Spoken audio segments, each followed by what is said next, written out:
Yo, I think you just figured out a new series name or something. The right? Fernengel. Yeah, for sure. Something to play along that. Yeah, dude. So here we are. I'm sitting here with Tyler Fernengel, and how you doing? I'm good. I was actually just sitting at a coffee shop. I just finished editing and uploaded already the Sean Ricani versus me game of bike from Virginia. We filmed that the first night we were there on the mini ramp. So if you're watching this and haven't checked that out, it's over on my YouTube channel. I'm 4 minutes 34 seconds deep on that, and Yeah. man, it is incredible how dialed both of you are. Yeah, we've been like joking about kind of like he would FaceTime me and call me out on it. He's like, I'll kick your ass. Like I can do it drunk. I'll beat you drunk.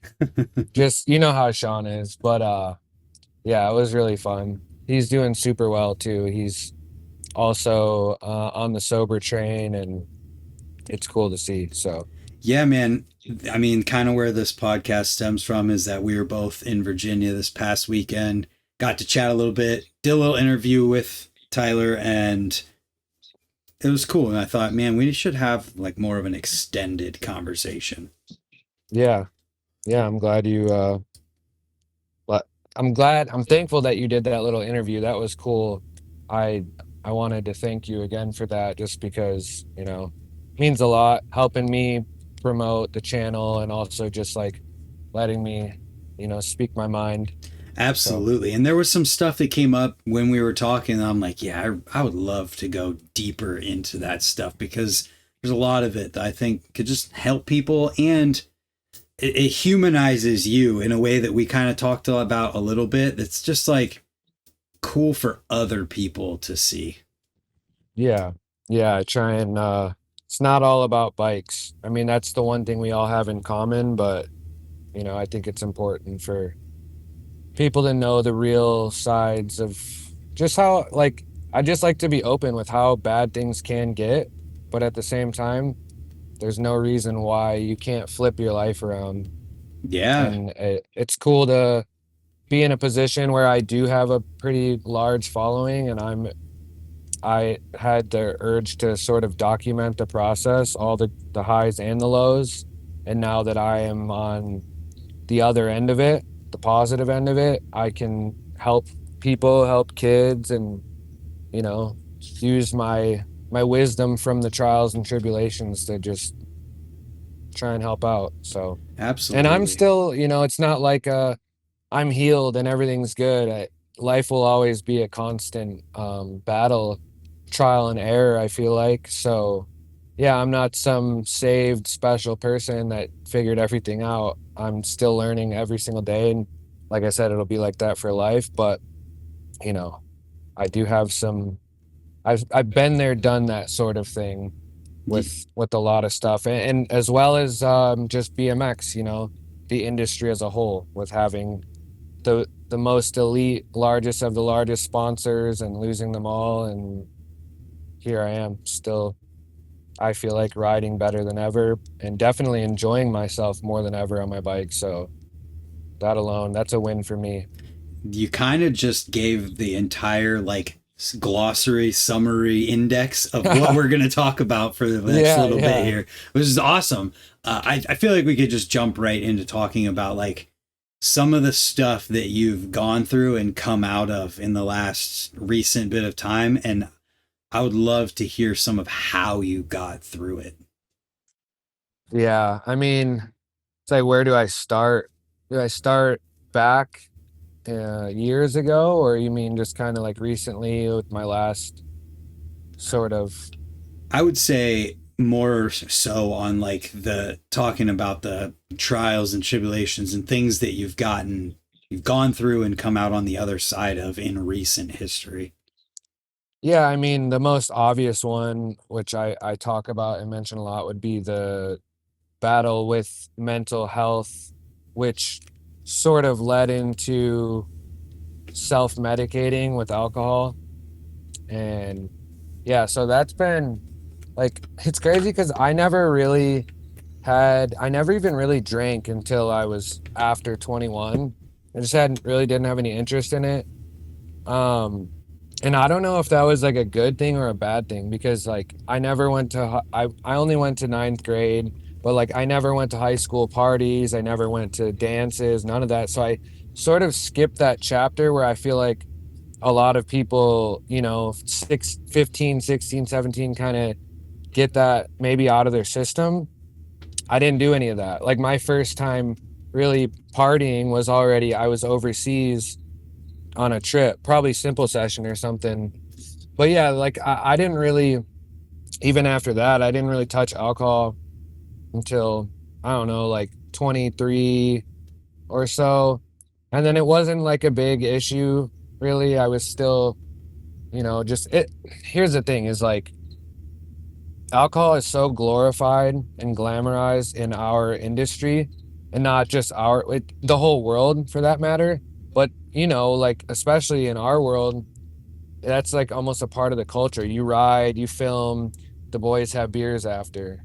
And I don't think there's anything wrong with that. Like, a lot of people handle it just fine. And I also did for a long time. But what sort of happened to me was, well, head injuries for one, that started to have an effect on, they didn't forever. I just was like, felt like I was invincible and bouncing off the concrete for years and years. And I would literally bounce back from it within hours and be totally fine.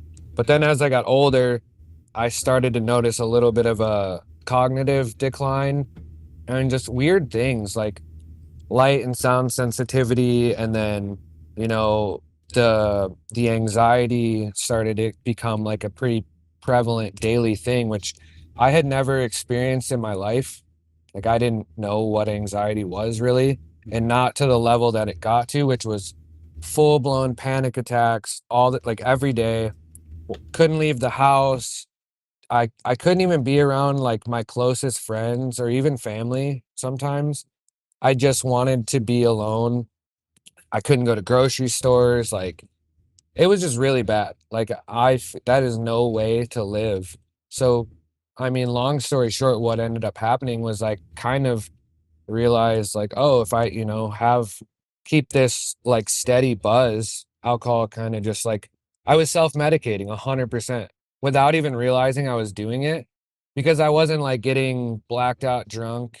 And I would say 99% of the time, even people who knew me well probably didn't even know that I was drinking. Mm. I was just drinking like just enough throughout the day to like keep that anxiety at bay, to just go get through my day, to do normal stuff. It's not like I was just sitting around doing nothing. So that's why it was kind of crazy. And then, you know, over time that gets more and more out of hand. And then before you know it, like I'm drinking at 8 in the morning and it's like a double-edged sword, right? Because I'm drinking because of my anxiety to make it go away temporarily. And then I wake up because I just drank for the last 12 hours the whole day. You wake up feeling 100 times worse. So then my first thought is to just keep it going.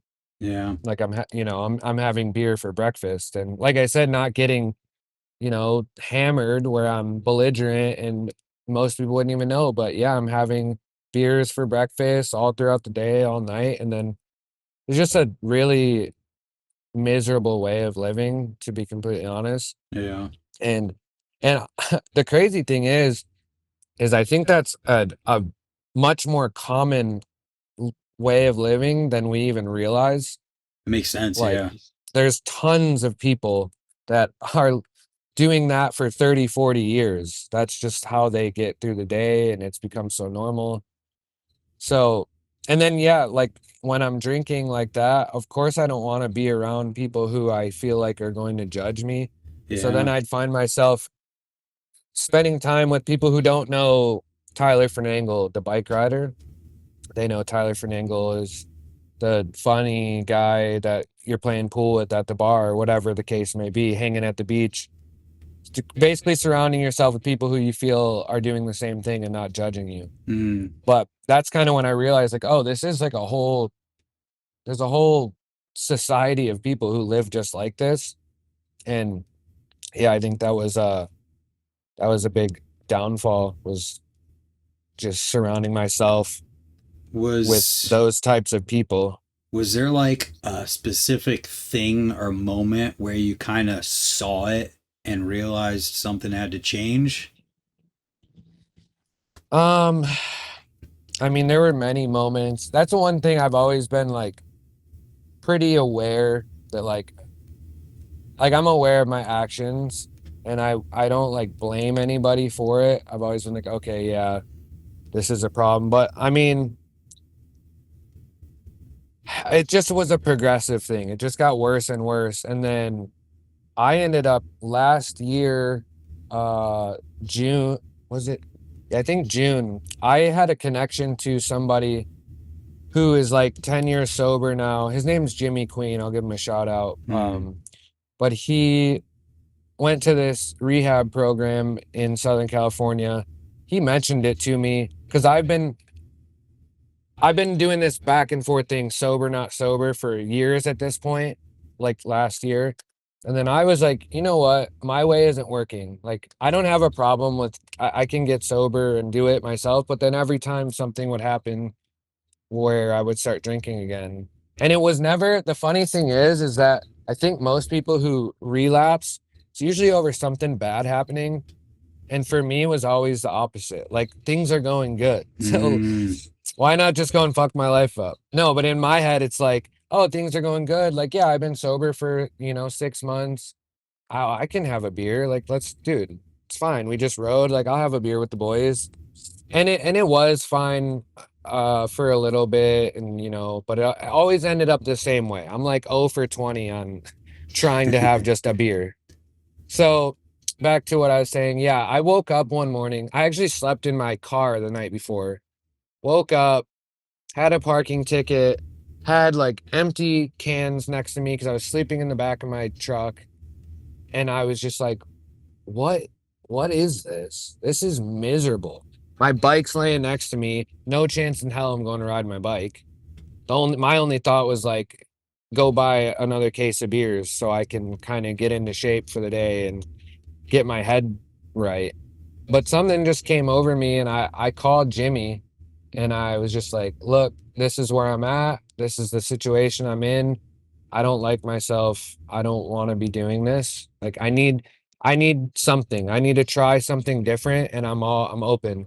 And he was like, send me your location, sit tight. He's like, don't leave your car.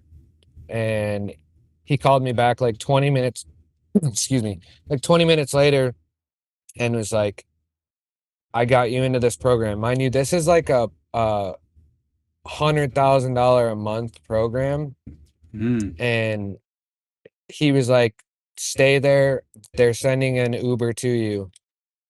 So yeah, got in an Uber, went up to this really nice facility up near like Laguna Beach. And then, yeah, it was honestly one of the best things, in my opinion, that I've decided to do in the last 10 years. It was crazy. There was, I think Nicolas Cage's son was in there. Like, there's a pretty, Wow. and honestly, by the end of it, I didn't even want to leave. Like, I felt like I had built this it's like a community. It's a completely non-judgmental community. You come from all different walks of life, but you all have a same thing, Mm. which is some sort of addiction. Most people were in there for drugs, but at the end of the day, like there's a solid group of people who want to be there, and then of course there's people who are being forced to be there. But those people who want to be there, like it was amazing, and I still talk to two of the guys to this day. So it was a great thing. And yeah, that was kind of the last uh bad time. I did end up drinking again since then, and I've been sober ever since then. It didn't last very long. So that's been the one positive thing of me relapsing every time is the duration of me drinking after a relapse has gotten smaller and smaller. And this last time was about a week. And then Mm. I called it and I've just yeah, I've been, in my opinion, I feel the best I've felt in over a decade. All Wow. those other times I got sober for some reason, like it was just probably in the back of my head still, like I'll be able to drink or something. Mm-hmm. And I think I just finally surrendered to it and just put it out of my head. Like it's not even an option. It Yeah. just doesn't work for me. And I have nothing against drinking. I still go to the bars. I still hang out with people. Like my girlfriend wants, she doesn't really drink, but you know, it's not like, no, you can't do that. I Mm-hmm. mean, we were just at early 2000s jam and everyone's drinking. Like it don't bother me like that. So, and I also don't want to be like that where I feel like something has control over me to where Mm. I can't even be in certain areas or around certain people. But yeah, I just finally let it go and was like, there's no more maybes or I'll try. It's just I know it works for me. I'm an extremist and like the same way I ride and do everything is the same way I drink, Yeah. which was 100% full on. So how long ago did all that happen? This last time I got sober, Yeah. it's been about 6 months now. So Nice. not too long, but in this 6 months I've made unbelievable like transformations in my life as far as mental health goes and physical health. And then just like, you know, in that time I started my YouTube channel, which is a, you know, good segment into that, basically saying like that's kind of been like my rehab out of rehab in a way. Like that was the best decision I made. Not even on like a trying to make money level, but I told you like it keeps me extremely focused. Mm-hmm. Like every day I'm filming something, even if it's not gonna be posted or whatever, you know, I'm keeping so busy. Basically, yeah, YouTube has just been the best decision I could have made. And it was so random. Like I wasn't thinking about all right, I need to, I'm going to start my YouTube channel today. I've been thinking about it for 10 years. And I did that class. I've done that classic thing where it's like, oh, I wish I would have started it 5 years ago. And then 5 years goes by. And then I think the same thing. And then before you know it, 10 years has gone by. And now, and then I had the thought process like, oh, I'm too late, which I don't think is true for anybody. Nope. But it just, you know, watching all so many people succeed on YouTube and then like, but they've had their channels for years. I was kind of like not really wanting to do it. But like I said, I don't know what happened. I woke up one day. This was only almost 4 months ago.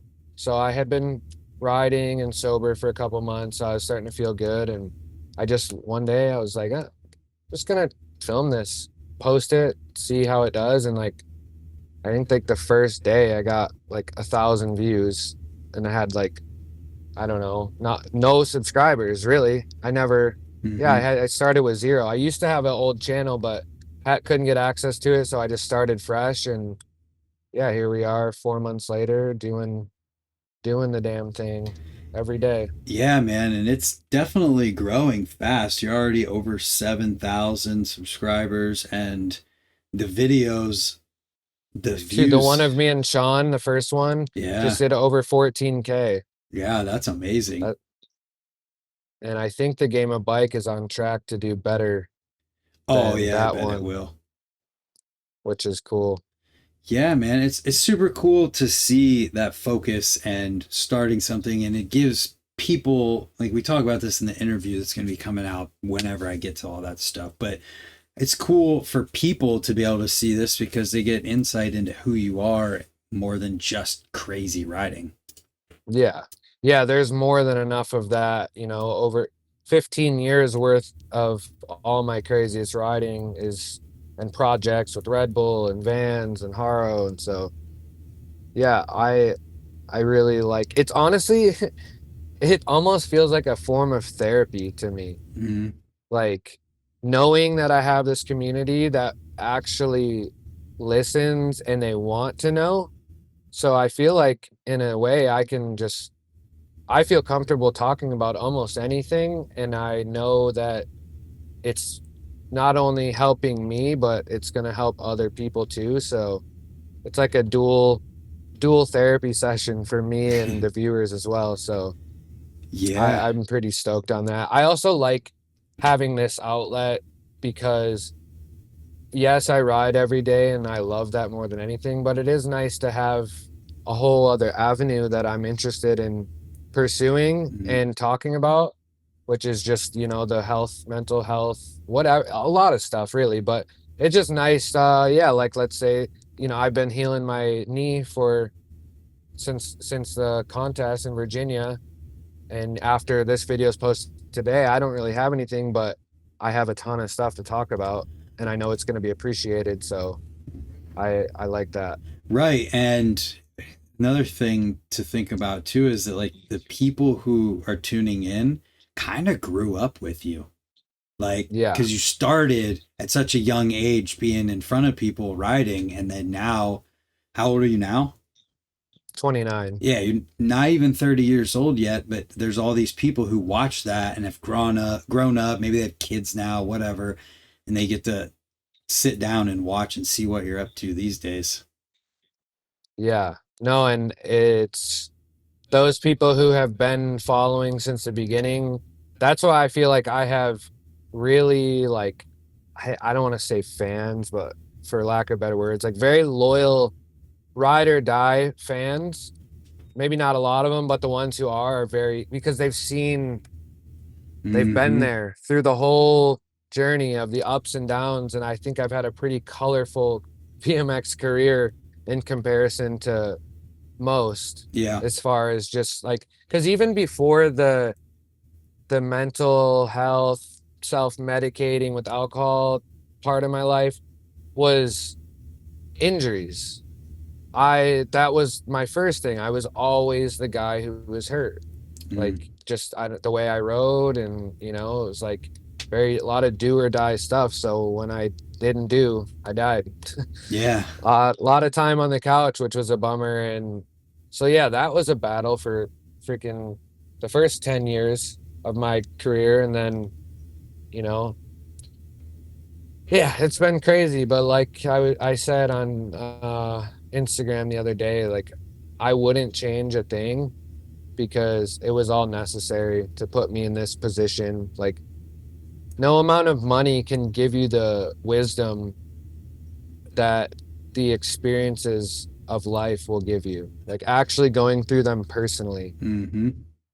And like it's, you know, yeah, some people don't make it out of these really bad downfalls, which is really sad, but thankfully i I feel like I have. And if you can, you know, I recommend messing your life up a little bit, especially if you're younger. Like if you can get yourself out of it, it's just only going to add to your story and your life experiences.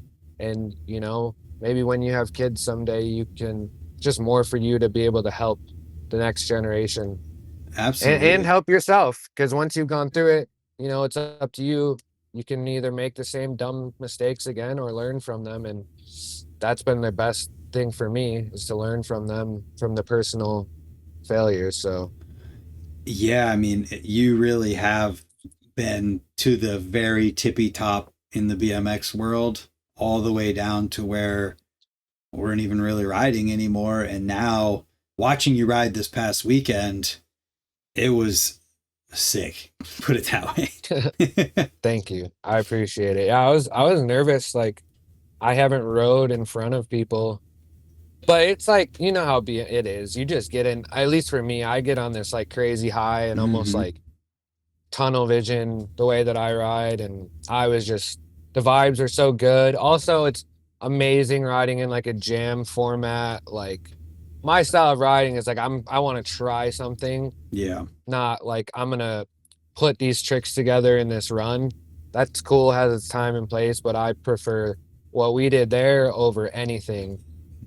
So that was yeah, and it was just great to see people that I haven't seen in years, and good vibes all around. Right. How's your knee feeling?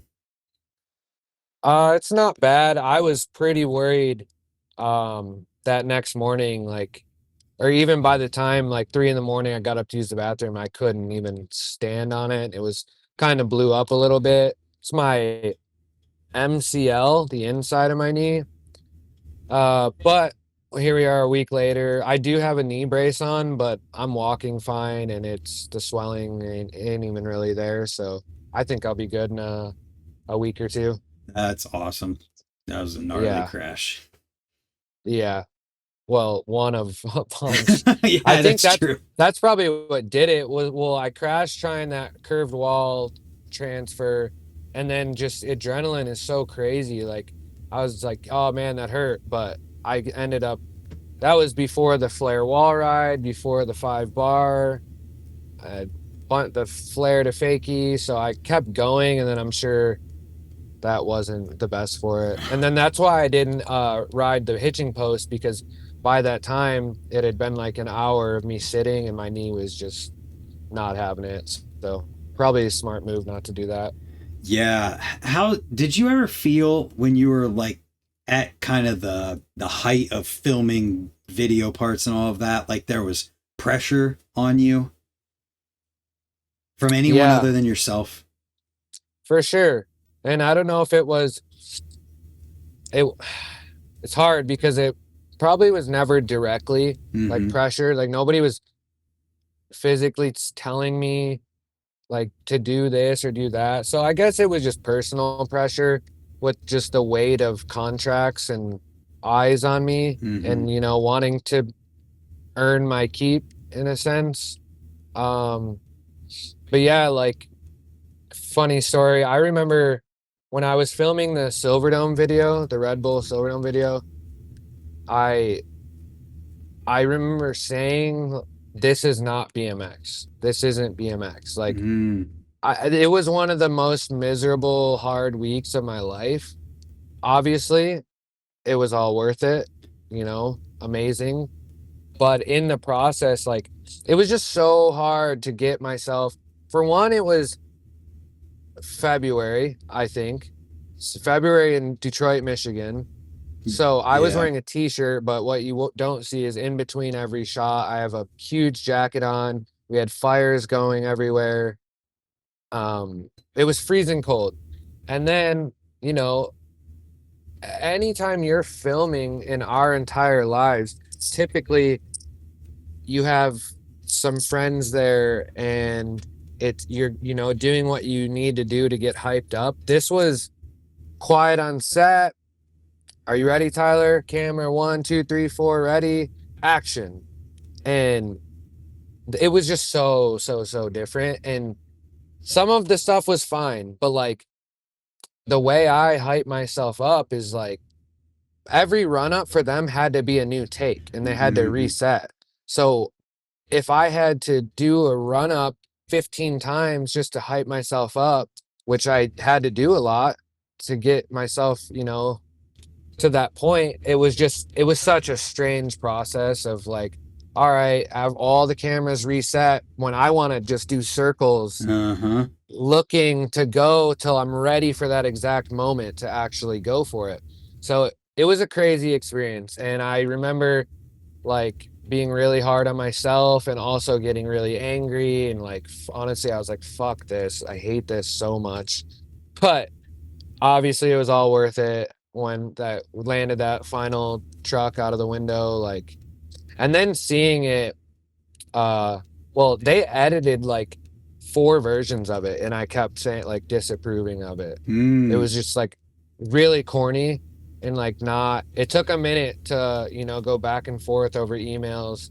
And that final one, I think it was a big change, but obviously it worked. It's cool So that they gave you the control to not approve it.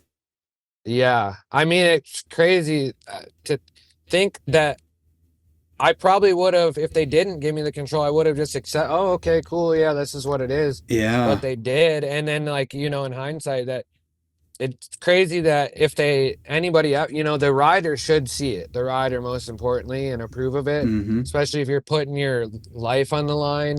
And then also the amount of money that went into that project, that was a 6-figure project. So, Yeah. um, yeah, it makes sense to keep going back and forth until it's perfect. Right. So So how did that concept even materialize? Doesn't seem like something that would be easy to just be like, oh, hey guys, can we go do a BMX video at this yeah, thing? it wasn't my idea at all. So that stadium It's actually in Pontiac. It's outside of Detroit. Pontiac Silverdome has been abandoned for years. I actually grew up racing motocross in it. Oh, Every that's year they sick. do the Detroit Supercross. They had an amateur race on the Sunday after or the day before, whatever. But so it had been abandoned for years at this point, and because they built a new stadium in Detroit actually for the Lions. And I don't know how or who at Red Bull, but they got contact, and then I think they just went through their list of athletes and then realized that I was pretty much, I think, yeah, the only Red Bull athlete from the state of Michigan. So I think they came to me first and were just like, do you think there's anything you could do here? Like, it kind of makes sense. And I was like, well, I basically grew up in that stadium. And I was like, yeah, let's. So I lived in California already. They flew me out in like November. So I flew out for like a week and we just walked around the stadium and literally with a pen and paper. And I was like, and it was flooded at the time too, from all the snow and because the roof had collapsed. So there was snow everywhere, all icy and flooded. But yeah, pen and paper. I was like, I think I could do that, do this, do that. And that was pretty much it. I didn't hear anything for like 3 months. And then I got a call, excuse me. And they were just like, you want to do this? You ready? I was like, all right. And they were like, we got it for a week. They rented it for a week. So we were there from like 7 a.m. till we couldn't see anymore at night for 5 days straight. Wow. And they had Aaron Bostrom and a few other people, just builders on site. Yeah. I'd pretty much like, all right, I want to do this, and this. They would be like one clip ahead of me building out the setup, and just kept doing it like that all week, making minor adjustments. And yeah, that was another thing. Back to the motocross thing. So there was supposed to be a whole part of the beginning of the video because my dad had VHS footage of me racing there my whole life. Oh yeah. And it got lost in the mail forever. Dang. Original copies gone forever. That me like sucks. 3, 4, 5, 6, 7, 8 years old, all those years of me racing. Yeah, something happened in the mail. The hard copies they vanished. Damn, that sucks. Yeah. When you talk about, risking your life in that video, I mean, that is not even exaggeration at all, because that truck driver, the one bail where you're sliding down into the bleacher thing, like, yeah, that could have very easily just stabbed you somehow.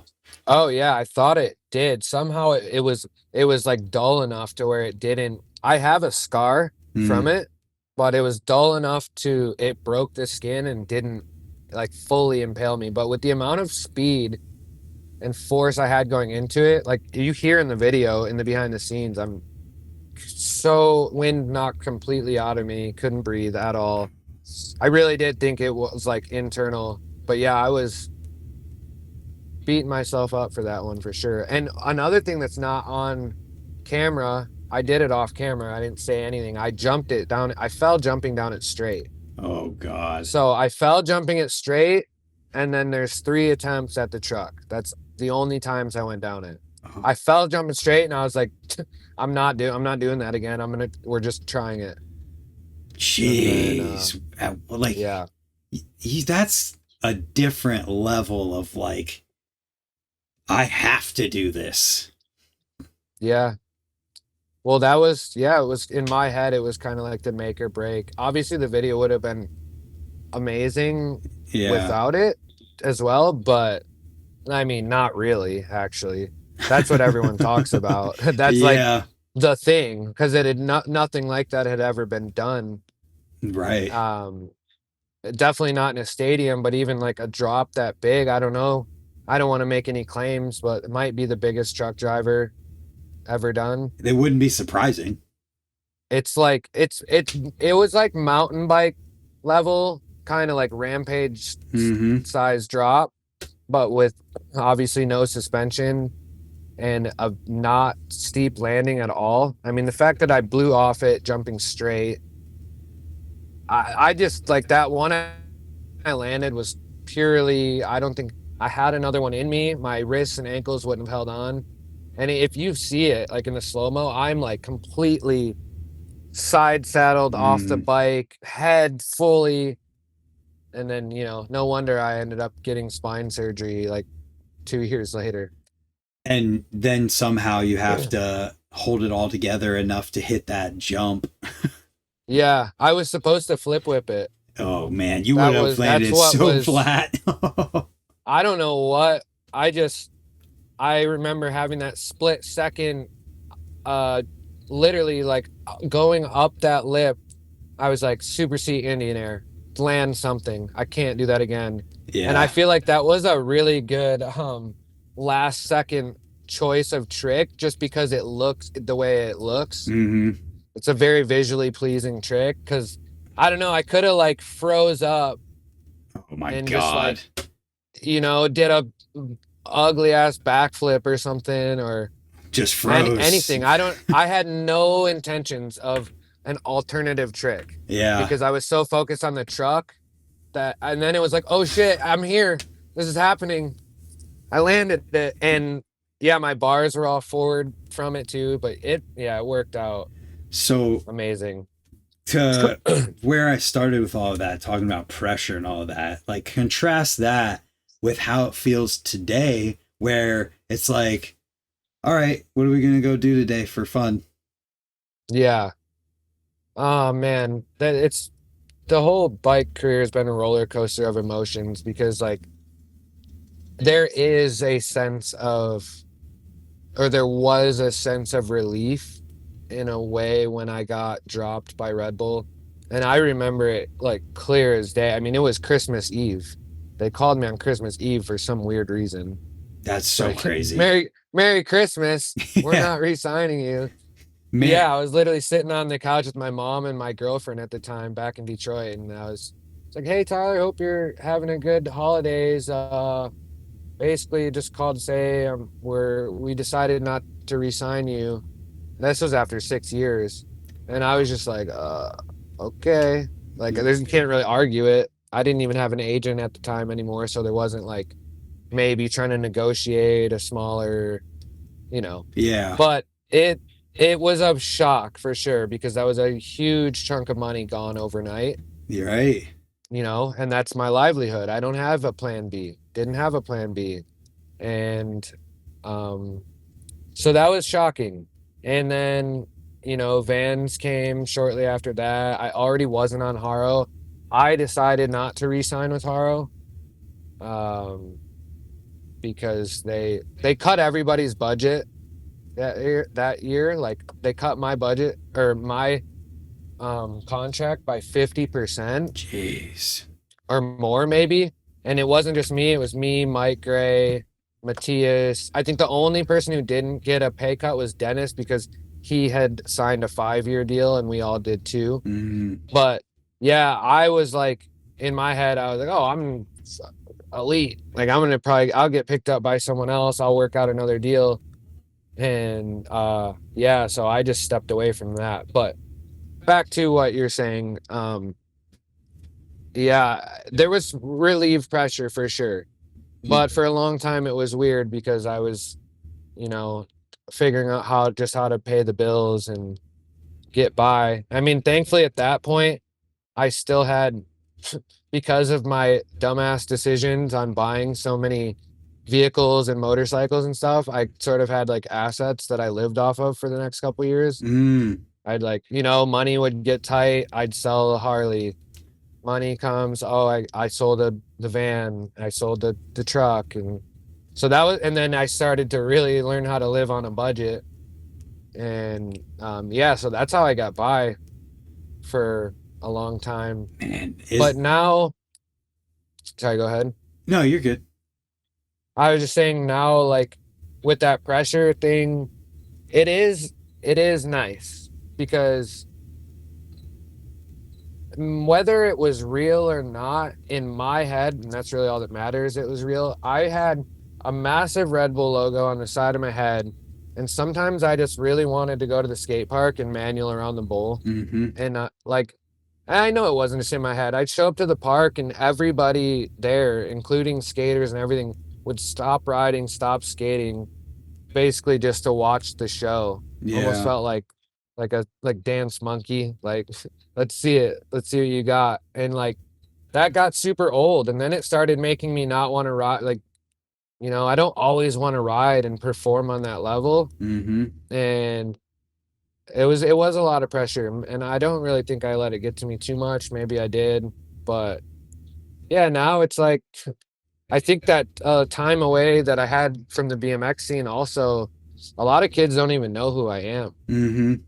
Like, so I just am one of the other dudes. I mean, not like I was ever anything other than that. I've always just been one of the dudes who ride bikes. I just had some contracts that separated me, I guess, but it's nice to just go ride and chill. And if you know me, you know me. It is funny though, like this happens still frequently. Like people will go to tell me a story about a rider or a video they saw, and it's me. They're telling me about me, not realizing it's me. The Silverdome. Yeah.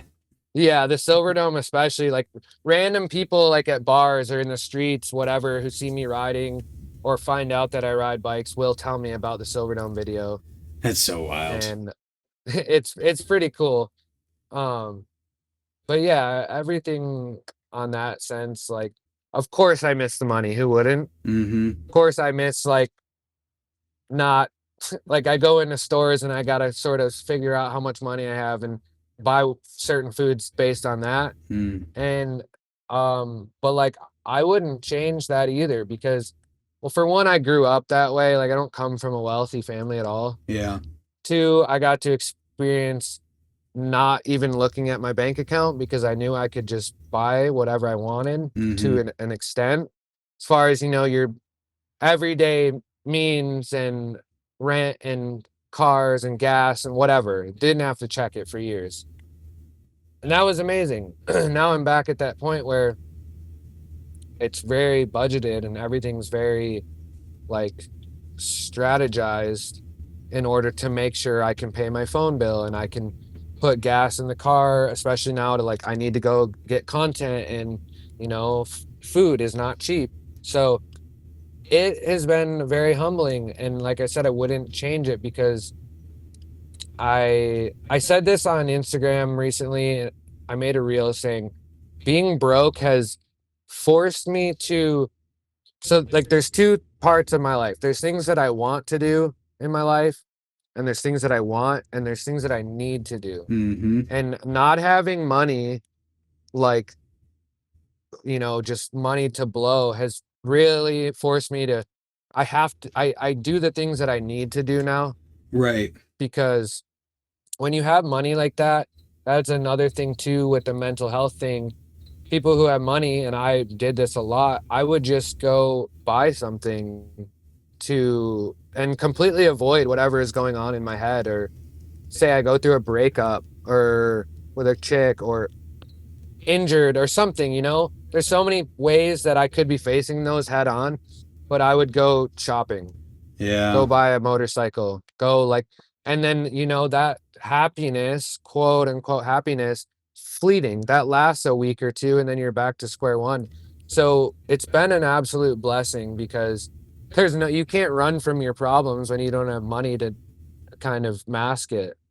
Yeah. And it's been great. And now I know I will make good money again. And I'm not saying that's through BMX or from BMX, whatever, but I've done it once, I'll do it again. And this time I get to do it with a mature mentality, a whole new level of gratitude and understanding.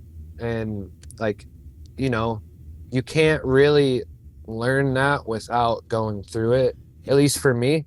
So Yeah, man. just another chapter in the book of Tyler. So I'm not complaining.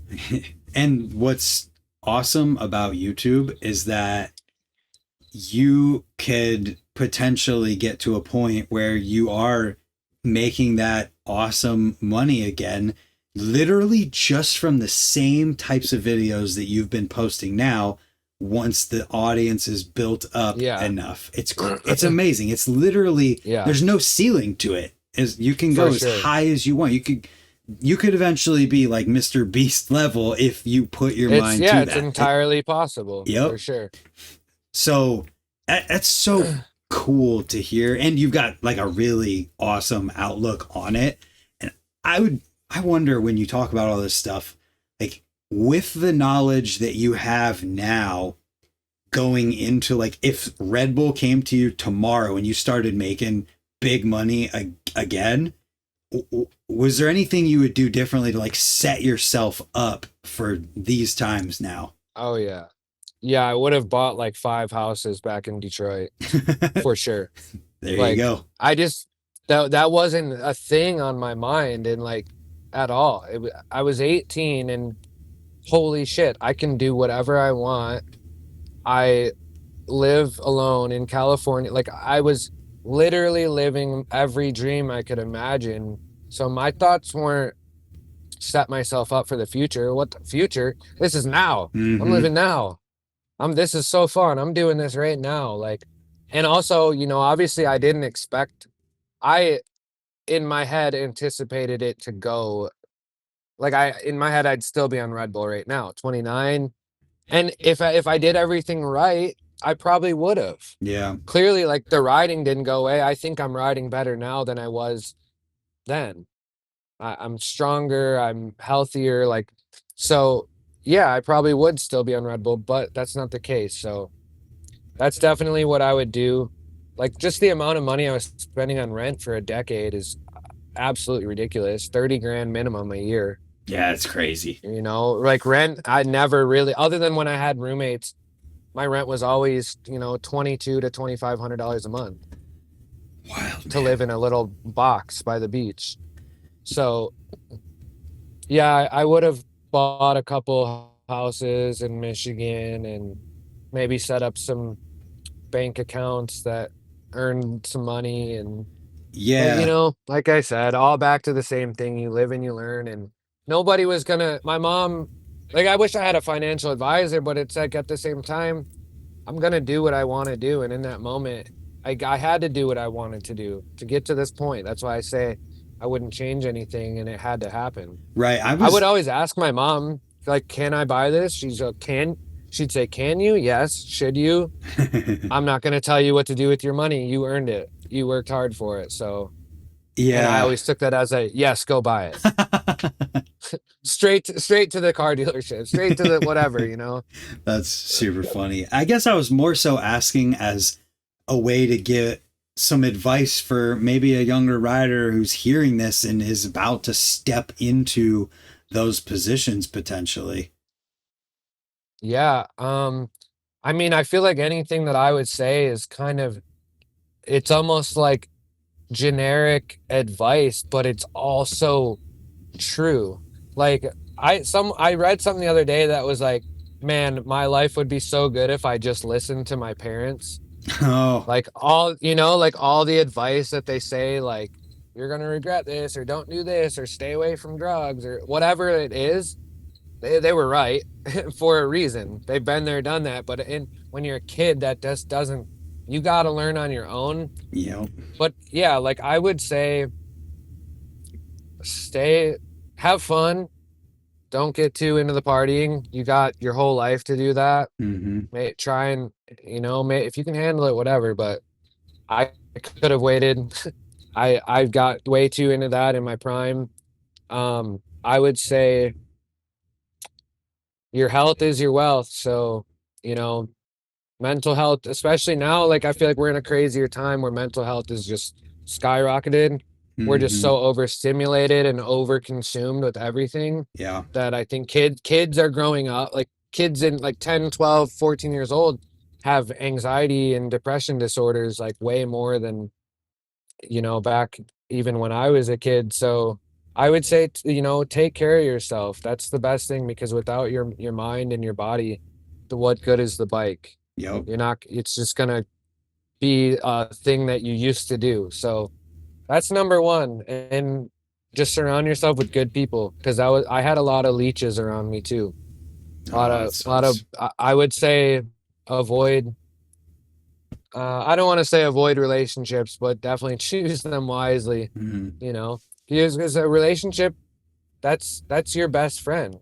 That's like your lover and your best friend, and everything they do and you do kind of has an influence on everything in your life. So if your focus is to become a top professional bike rider, make sure that their views and beliefs align with yours, and they want the same thing for you, and they're not just there to be along for the fun parts and the fun ride. Yeah. Because I experienced that, and once the fun ride was over, so were they. Right. Which is, you know, and that doesn't just, that's not just relationships with women, or if whatever, guys if you're female, but that has to do with so-called friends as well, and even just certain people you call family. So that's a good, I say, just keep your circle tight and really make sure people have your best interests. And start your YouTube channel now so you don't wish you did in 15 Yeah, years. dude, there you go. That's actually, that's so true. Man, if I would have started it the first time I started, I think I filmed a vlog and then just was like, nah. And that was a good 10 years ago. I Man. just never did it. So yeah, start your YouTube channel. I don't see YouTube going anywhere anytime soon, Nope. so I don't think it's ever too late. Nope. And we're in a time now where YouTube has been shifting from that overproduced, over edited, retention Yeah, editing thing to a place where people almost seem to be like going for and needing that authenticity of just a I real think that's person why just my talking. channel I think that's why my channel is doing better than I expected. Because I was like hesitant, like, I don't really, I've even said it in some of my videos. I'm like, I don't really know how to edit well. And like, I'm not doing any, there's no like intro or any Mm-hmm. special, nothing. It's just raw. And Yeah. it's great that that's where YouTube's going, because it makes it easier on me. And also just like, yeah, it's very authentic. And I pretty much just edit everything you see in every one of my videos is in real time order. Yeah. I drop them into the editing program in the order, maybe swap a few things, but basically just trimming clips down. And so you're there with me in the session, Yep. That's or exactly. whatever I'm doing. That's what I've always done too. And it's funny to realize this stuff about talking about the editing and whatnot, because I don't know how many months ago I decided to start putting more effort into editing and doing the like kind of subtitles, lots of stuff at the beginning as like an intro, whatever. And recently I Mhm. kind of just like got to a point where I was like, I'm tired of doing this and I want to see what happens if I don't. Film the most basic thing ever. Just myself and a buddy at the local skate park doing 3 tricks on every single I saw that video. so I that watched that one. I purposefully, well, thanks for that.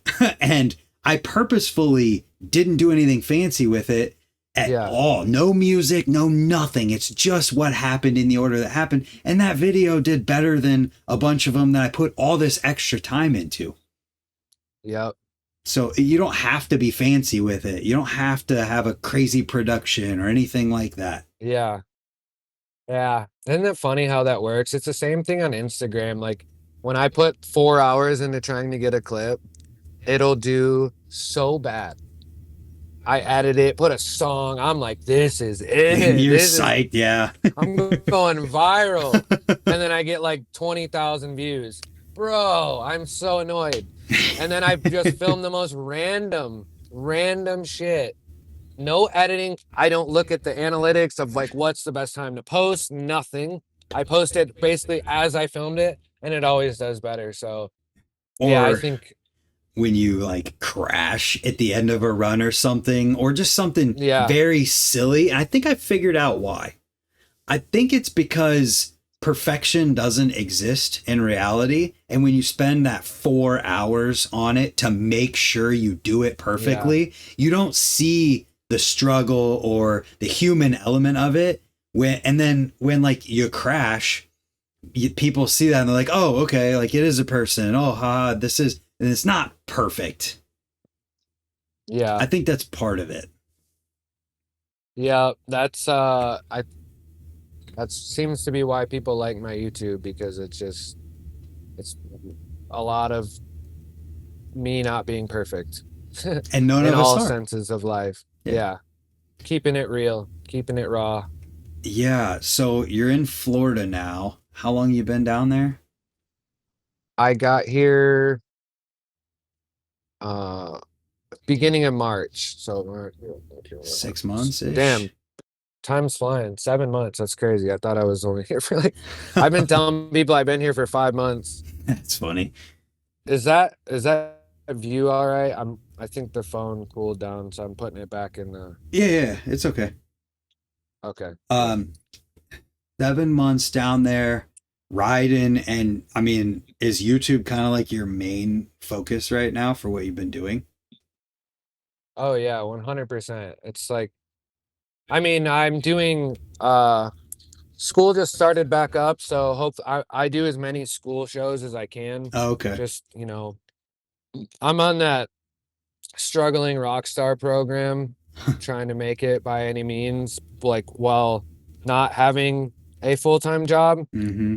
I do what I can to get by, just so I can put my effort into riding and filming and stuff. But I do, all my friends that I made here know my situation, and they all have me on, the back burner for if they need help for Yeah. the day. I've told everyone because I've been offered a couple full-time parts, but I'm not gonna commit to somebody and let them down. That's just not me. Right. Just to like make money for a week. So they know if it's a day or 2-day job and I'm in town, I'll be there. So that's what I've been doing. And then the school shows. And yeah, I'm doing like, I can pay my phone bill and some food and gas with just what I'm making off YouTube already. So Yeah. It. that's pretty good. And I don't see why if I continue at this rate, 6 months from now, I could be double that. Oh, And very then easily. hopefully, yeah. And if you ever have questions on like YouTube specific stuff, I mean, I've done it all on there. Yeah. And yeah, my stuff's not like huge or anything, but I've You've optimized. grown your channel. You're almost at 100K, which is pretty awesome. So Thanks. Yeah. So yeah, it's just cool to see. And we talked about this in that interview, so look forward to that, people. But I just think it's cool to see someone. I mean, even Dennis is doing it now with his YouTube channel, but to like see somebody who has been at the top, done some of the craziest stuff anybody's ever seen, but then you get a video of them just hanging out at a skate park, riding and having fun. yeah, yeah. Yeah. And Dennis, I'm glad Dennis is doing it too, and he doesn't need to.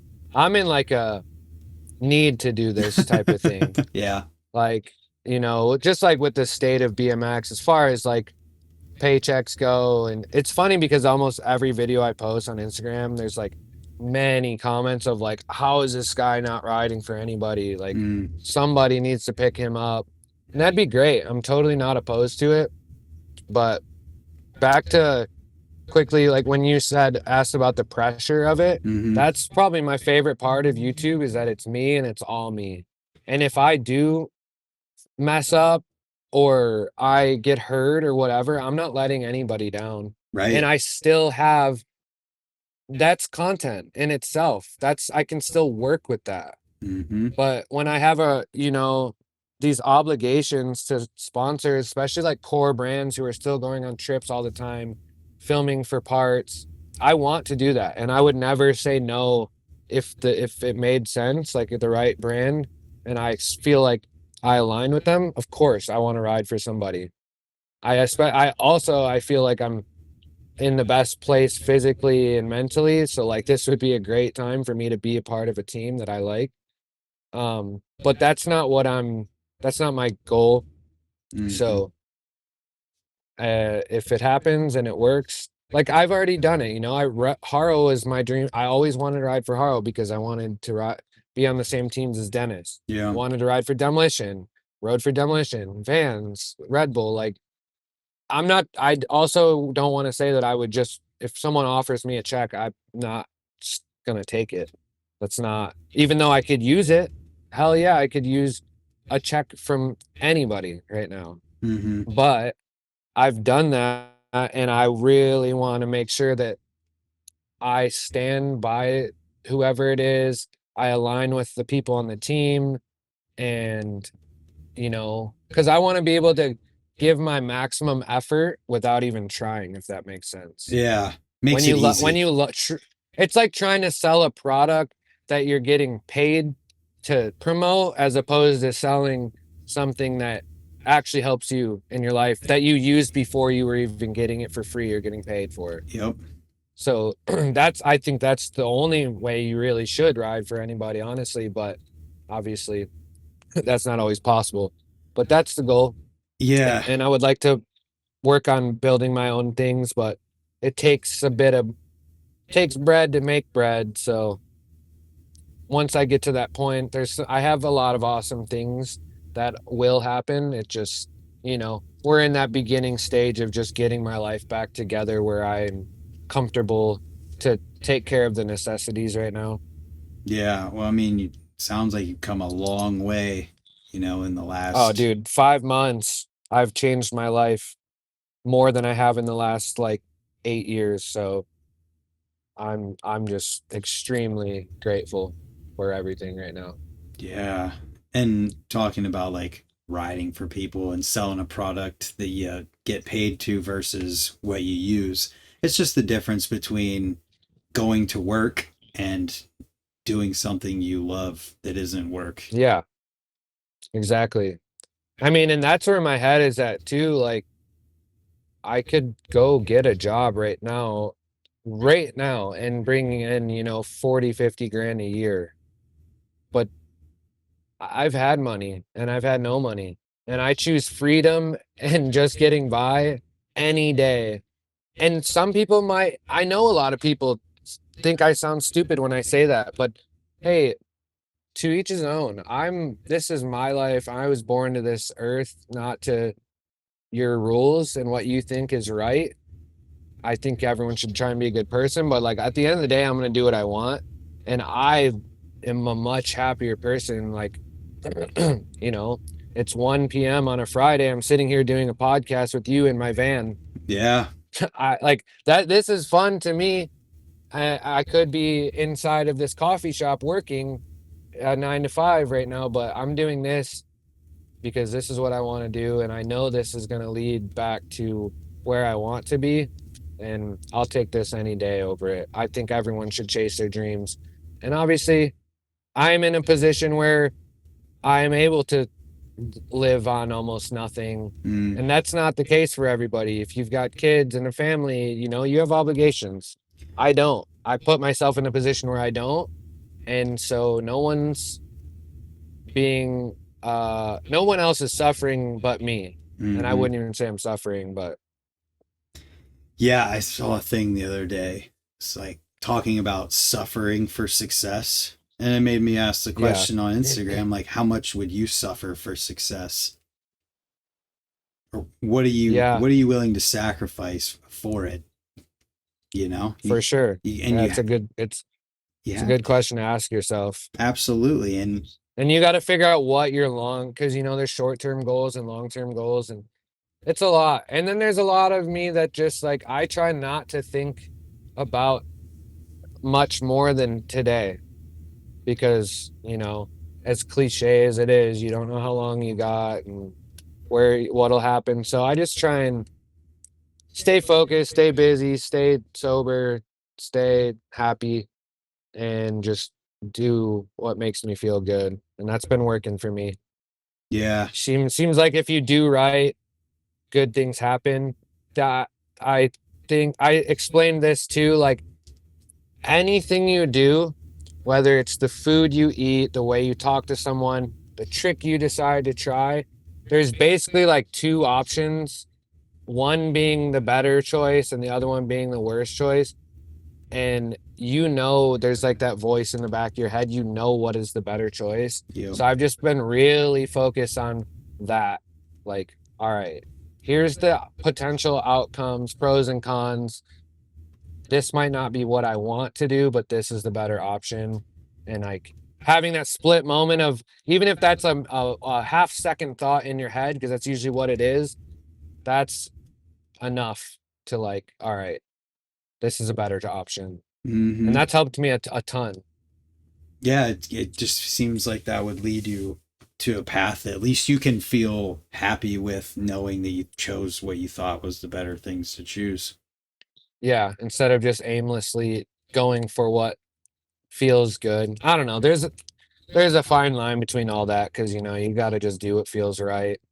But there's certain things that in my past, if I would have taken 1 second to weigh out the options, I'd probably be in a different position. So Yeah, that's just something that comes with time, with the constant trial and errors of life. absolutely. So this past weekend, it was Virginia, driving up, hanging out for the weekend, filming videos. You posted up a few of those. What's next on the radar?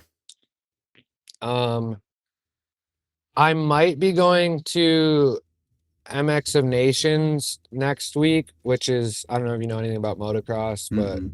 it's basically like, I don't know, it's kind of like the Olympics for motocross. Like they get like 2 to 4 of each country's best racers, and they all race out there. It's in Indianapolis this year.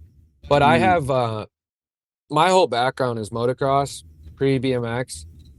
Not a lot of people really know that, but that was like my full on family was involved. We were traveling all over the country. I did that from like 3 years old until up to about like 13. It kind of faded out. It just money. The Yeah, motorsports are very expensive, and for real. it just didn't happen. So, but that's always been a huge part of my life, and that kind of probably makes sense with the way that I ride. Mm-hmm. But I am getting back in. I'm kind of like, you saw the dirt bike I had, the electric dirt bike. I've been wanting to kind of transition back into moto a little bit. And just like with YouTube, it's cool, bring new audience as well and make the two complement each other. So I ride for Mended, the underwear company, Yeah. but they also make like moto gear. And yeah, so I might just be flying out for that, just to kind of be in the scene and film some content over the weekend When's that? there. I think it's like the third through the first weekend of October. Damn, I was gonna see if you want to come up and go to my event that weekend. What The mini Ram Jam. what's Oh, where is it? It's. Have you ever heard of Ohio Dreams? Yeah. Oh, it's the new, what's it called now? Stoke Run. I'm Yeah, I'm having. definitely trying to come up there. Yeah, it's gonna Well, be sick, but it's the same time as that. yeah. Yeah, I don't know. I should know like in the next day or two. But yeah, and then after that, I think I'm flying out back west for like a week. So Montecule, Yeah. they so I don't ride for them officially, but they send me stuff, and they actually sponsored like 4 of my previous YouTube videos. Mm-hmm. Just threw me a couple extra bucks to throw an ad in there. And so they've been super supportive in that sense. Like I said, I don't officially ride for them, but they offered to, he's like, do you want to just come out to California for like a week and just change of scenery, come see the boys, come ride with us, Yeah. and just get some content. So that's super nice of them. I haven't been on a flight in years. So yeah, I might be out in Southern California end of October. But that's super exciting for me, because I had probably about a decade of my life where I was on at least like 2 to 4 flights a month Mm-hmm. without stopping for basically 10 years straight. And now to go from one extreme to the other, where I don't even know the last time I was on a flight. Or I guess when I moved from when I left California in November last year. I went back to Michigan for the winter. But other than that, like for riding, it's been, well, I don't even know, 5+ years. Jeez. So it's just exciting to have like things starting to pop up, and almost being wanted in a sense. Mm-hmm. Not wanted, but like people, they're like, yeah, like it'd be sick to have you out. We'll fly you out. Like that's cool. Right. I haven't got to experience that in years. So I think if I just continue doing exactly what I'm doing, I don't think I need to change a thing at this point. Keep doing me, let my riding speak for itself, let my, my insights and my in-depth talks about life keep doing their thing on YouTube, and I think some good things will come out of it, and maybe branch into other industries, and who knows, like that mental health avenue is just huge, and with the athlete background, there's a possibility I could turn that into something really awesome. So Yeah, absolutely, man. I mean, it's sick that you have such a good mindset, because it's so easy to get sucked into the negative and sucked into all the bad stuff that's happened. and I did for a long time. Yeah, but you made it out, and that's Yeah. sick. I think it's inspirational to other people to see somebody and see that that's happened and it is possible. Yeah. That's the point. That's like my whole point is like everyone loves a good comeback story, and it's inspiring to like show these, I've had some gnarly messages, people, more than 5 messages of people telling me that they were planning on taking their own life, and that I've shown them, because I was at that point and I was public about it. Yeah. And I thankfully I was public about it, and I don't want to say I saved lives, but in a sense that's what I was told by these people. So that alone, if I never got paid to ride bikes ever again or anything, the fact that I've built this platform to where I have the following, to where these people who felt that way were able to stumble upon me, because all that means I can thank BMX for giving me the platform to have saved some lives. And that is like, yeah, you can't pay me for that. I could be a A-list celebrity superstar, but it doesn't mean I'm helping save lives. So that's why I say all these bad things had to happen. And thankfully I made the decision to be public about it, and then also made the decision to flip the script and and change it and be on the polar opposite end of that, and show you that you can do it too. So yeah, man, I feel like all it takes is a catalyst, and if you can be that catalyst for someone, that's the best thing ever. yeah, I'm super stoked with the way everything's going, and I just want to keep leveling up, small wins every day, making good decisions. And I know I'm going to go through some really hard times again. They come up out of nowhere when you least expect it, when things are going good. And all I can do is just like use my past troubles and resources that I've used to do the right thing to get through them. So you always will. Mm-hmm. You always will. I always have. All these things that I thought were the end of me, that I'd never get through, I did. And I'm here now, and I'm happy. So it'll keep being the same. Yeah, I mean, we had never hung out or rode or anything before this past weekend, but just seeing even like you and Sean and how you guys were riding together, and then just how stoked both of you guys were, and just on everything in general from the weekend, you look happy, and that was cool to see. Yeah, that is definitely, I mean, I can't speak for Sean, but I can speak on what I feel I'm able to, and he's doing really well. That's awesome compared to what he has in the past. And I can speak for myself on my behalf, and I am 100% doing the best I have in a decade or more. Yeah, without a doubt. I have not been able to confidently say that ever. So yeah, I'm happy. That's so awesome. And god damn, you were going huge. Thank you. uh, Just to let you know, my phone is on 6% and I have the headphones plugged in, so I can't charge, but okay. Well, I mean, I feel like we've talked about a lot of stuff here, and we have more to look forward to. If it's not yeah, you jumping in that thing and driving up here for my jam, it'll be Ride and Raise this winter. yeah, I will be back 100% Midwest for a few weeks at least to go visit family. So raise will happen 100%. Maybe I'll come.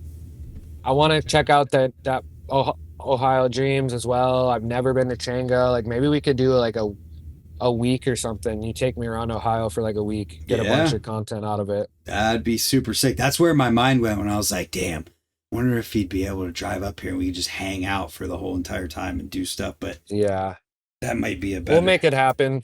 Yeah. Yeah, and that'd probably be better for another time when I'm not committed to being down at Stoke Run every single day of the weekend. Yeah, for sure. Sweet, man. Well, I'm going to put your YouTube channel on the screen right now instead of your face.